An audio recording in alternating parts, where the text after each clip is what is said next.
Good morning po sa inyong lahat. Welcome po sa ating pong vlog. Naku, February na. So ano pong naiisip ng karamihan pag February na? Makikita niyo po sa iba't ibang mga lugar, sa mga mall, may mga puso na ang ating pong makikita dyan sa mga lugar-lugar na yan. So ano po bang ibig sabihin ng February sa karamihan po? Ito ay tinatawag na Love Month. So kung Love Month ay pag-uusapan po natin, saan ba nang galing ang pag-ibig? Yan. So, kailangan natin alamin, hindi po lang galing ito sa ating puso, meron pong definition ang pag-ibig po ng Diyos.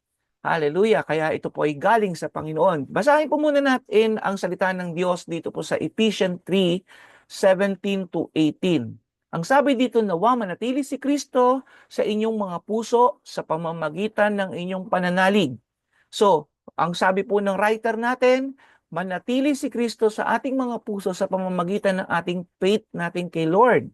So dalangin ko na ang pag-ibig na maging ugat at ang pundasyon sa lahat ng inyong gawain. So pag-ibig, upang inyong lubusan maunawaan kasama ng mga hinirang ng Diyos kung gaano kalawak, kahaba, kataas, kalalim ang pag-ibig ng Panginoon. Hallelujah. Manalangin po tayo saglit. Aming Ama, salamat po Lord God sa aming pong pag-uusapan ngayon. Nawa patuloy niyo pong i-reveal ang inyo pong pagmamahal po sa bawat isa. Pagpalain niyo pong lahat ng nakikinig, nanonood, sumusubaybay ng vlog na ito, Lord God, ng mensahe po ninyo.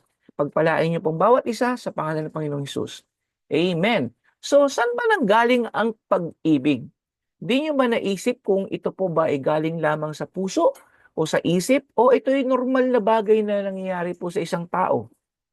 Alam niyo po, ayon po sa scripture, ang pag-ibig po ay may pinanggalingan.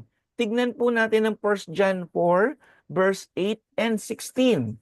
Ang sabi dito, ang hindi umiibig ay hindi kumikilala sa Diyos, sapagkat ang Diyos ay pag-ibig. So, ibig sabihin, ang pag-ibig pala ay nagmula sa Panginoon at ang tao na hindi raw umiibig ay hindi kumikilala sa Diyos sapagkat tayo po ay nilikha ng Panginoon ayon sa kanyang wangis. At ang sabi ng verse 16, nalalaman natin tayo iniibig ng Diyos at lubos tayong nananalig sa katotohanan ito. Ang Diyos ay pag-ibig, ang nagpapatuloy sa pag-ibig ay nananatili sa Diyos. Hallelujah! At ang Diyos ay nananatili naman sa Kanya. So, ang Diyos ay pag-ibig ang nagpapatuloy sa mga tao po na nagpapatuloy sa pag-ibig. Ito po ay pag-ibig ng Panginoon. Ang Diyos naman ay nananatili doon sa mga taong yan. So, ito po ay ayon sa salita ng Panginoon sapagkat ay Diyos ay pag-ibig. So, malalaman po natin sa susunod na mga learnings po natin dito sa mga videos na ito na kung saan ano ba talaga ang definition ng pag-ibig ayon sa Panginoon? Kasi po, akala nila iisa lamang ang klase ng pag-ibig. Hindi po. Ayon po sa scripture, ayon po sa gawa, ibig sabihin, yung author ng pag-ibig, si God mismo, ay meron po pala talagang higit na pag-ibig na akala ng tao ay ano lamang, simple lamang. Okay, malalaman po natin yan sa susunod. So sabi doon, hallelujah, much of the so-called love talk about in today's world is not true love. So, akala nga po kasi ng tao, ang pag-ibig ay totoong pag-ibig. Meron pong talagang totoong pag-ibig. At kailangan po natin itong malaman at maintindihan. God is the source of real and lasting love. So si Lord ang author, so kay Lord din natin itong mararanasan. So ang pag-ibig ng Diyos ay banal, at totoo, pure and holy. Okay, so God's word teaches us about God's love. So kung hindi po tayo talaga nag-aaral ng salita ng Panginoon, hindi natin pinagbubulay-bulayan ng salita ng Panginoon, hindi natin maiintindihan ang Panginoon sapagkat ang Diyos ay nakasulat po sa talata po niya sa scripture ang pag-ibig. Hallelujah. So to tell us the sacrifice of His own Son. Hallelujah. Yun po yung isang expression ng dakilang pag-ibig po ng Panginoon. Ephesians 2:4, sabi dito, subalit napakasagana ng habag ng Diyos at napakadakila ng pag-ibig niya sa atin. So we can accept God's love today sa pamamagitan po lamang ng Panginoong Hesukristo sapagkat siya po yung expression ng pag-ibig ng Diyos. So, makikita po natin ng number one po, ano ba ang pinagmulan ng pag-ibig, yung source of love, ay si God. Hallelujah. So, ano naman yung nagtulak kay Lord. Ano yung force na nagtulak kay Lord sa pagmamahal? Okay, sabi ng Hebrews 7:25, dahil dito, lubusan niya maililigtas ang lahat ng lumalapit sa Diyos sa pamamagitan ni Jesus, sapagkat siya ay nabubuhay magpakailanman upang mamagitan para sa kanila. Hallelujah. So, sabi ko nga po kanina, ang Panginoong Hesus ay expression ng pag-ibig ng Diyos. John 3:16, "For God so loved the world that He gave His only begotten Son, that whosoever believes in Him will not perish but will have eternal life." So, tayo daw po ay, sabi dito, sapagkat siya'y nabubuhay. Nabubuhay ang ating Panginoon doon sa eternity kasama ng Ama para daw mamagitan sa ating lahat. Because without Christ, we are nothing. Without Christ, hindi po tayo makakapasok sa kalangitan sapagkat si Jesus lamang ang daan patungo sa kalangitan, ang daan, katotohanan at ang buhay. Walang makakapunta sa Ama kung hindi sa pamamagitan po ng Panginoong Hesus. So, ang nagtutulak po sa pagmamahal ng Panginoon ay dahil po tayo po ay mahal ng Panginoon at yung pong expression niya ay si Yesu Kristo. So, bumaba si Yesu Kristo dito sa lupa para lang sa iyo at para sa akin. In today's world, there are different powers that we can see. May mga iba-ibang klaseng kapangyarihan. May nuclear power, may horsepower, may electric power.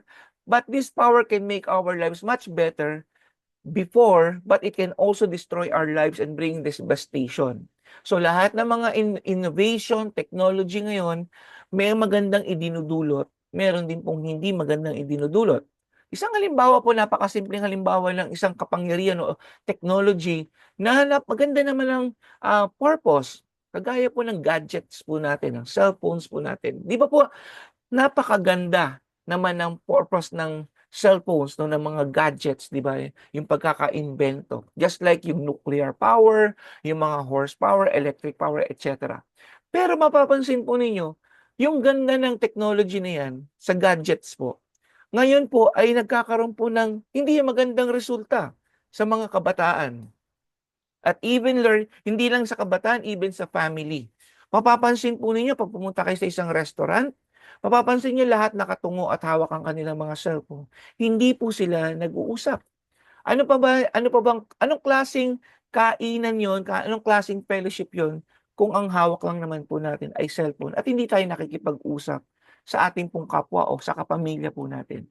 Ganyan din po ang mga nuclear power. Makikita niyo po, ito ay nagbibigay ng ilaw, ng mga source of energy ng mga bayan, no, ng bansa. Pero ito yung rin pong nuclear power ay pwede rin po itong pumuksa ng ating pong bayan, 'di ba? Yun ding mga electric power. Okay, iba-ibang klaseng pinanggagalingan ng electric power. Pero sa isang banda, pag sumobra din naman ng mali ang pagkakagamit natin, pero nakakasira din po ng ating pong buhay. So, only kapangyarihan lamang po na nakita ko po talaga sa mundong ito na nagbibigay po talaga ng magandang resulta ay ang kapangyarihan ng Diyos. Yung pong power of His love. Hallelujah. At pag nandoon po yung kapangyarihan ng pag-ibig ng Diyos, there is joy, there is life, di ba? At ito po ay nabibigay sa atin ng eternity. Hallelujah. Na hindi kayang ibigay ng mundo. Yan po ang pagkakaiba ng galing po sa kalangitan, sa Panginoon, compare sa binibigay po ng mundong ito. So the power of God's love can reach everyone, bata man, matanda man, di ba? Ano man ang lahi mo, ano man ang saan ka man galing, ano man ang antas ng buhay mo, ano man ang sama ng nagawa mo sa mundong ito, ikaw ay kayang abutin ng pag-ibig ng Panginoon. At pag ikaw ay na-touch ng pag-ibig ng Panginoon, hallelujah, at ikaw po ay nagmingi ng tawad, tinalikuran mo yung kasalanan, alam mo ba, dahil sa kapangyarihang yan, ang tao po ay magbabago. Sabi po ng 2 Corinthians 5:17, kung sino man ang na kay Kristo Jesus, siya ay bago na. Bagong nilalang po yan. At wala, sabi doon, ang kanyang lumang pagkatao ay wala na. So, yung kapangyarihan ng pag-ibig ng Diyos, yung po yung babalot doon po sa isang tao na kung saan ito po ay magkakaroon ng transformation. Isa pa po, John 3:15, sabi dito, ang sino mang sumampalataya sa Kanya ay magkakaroon ng buhay na walang hanggan. So, hindi lang tayo, alam niyo po itong katawan natin, nabubulok kahit anong ingat po natin, kahit na anong gawin po nating exercise, food supplement, pero itong katawang to ay nabubulok, magkakasakit at magkakasakit. Ipagpapatuloy ko po bukas ang ating pong topic patungkol po sa pag-ibig ng Panginoon para mas maunawaan pa natin kung ano ba talagang ibig sabihin ng totoong pag-ibig na nagmumula sa ating Diyos. Hallelujah. Manalangin po tayo. Ama, marami pong salamat sa inyong dakilang pagmamahal po sa amin.